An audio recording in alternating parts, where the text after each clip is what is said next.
sort of choked.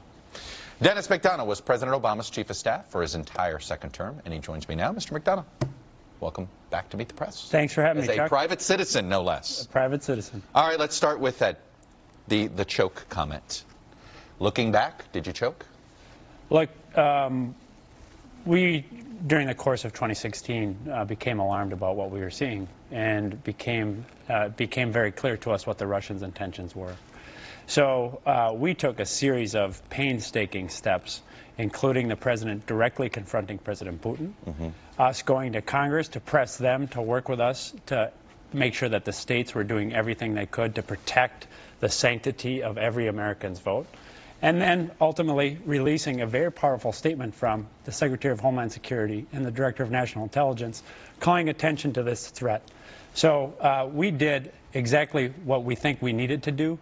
And in fact, that discussion between President Obama and President Putin, we believe, was very impactful on the Russian actions. Some of the things that we feared they may do, they did not do.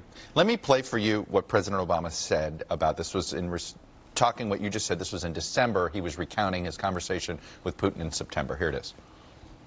I felt that the most effective way to ensure that that didn't happen was to talk to him directly and tell him to cut it out. And in fact, we did not see further tampering of the election process. Based on the Mueller indictment of the Internet Research Agency, we now know that that is not true. We know the troll farms were working, particularly on there were specific references to October 16th in 2016, November 3rd.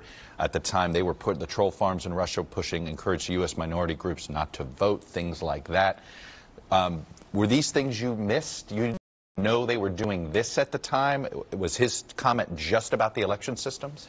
I think it is very important to recognize that there's two issues here, Chuck. One is the sanctity of the vote, that the voter roll, the individual going into that ballot box and casting a vote and making sure that that vote is counted.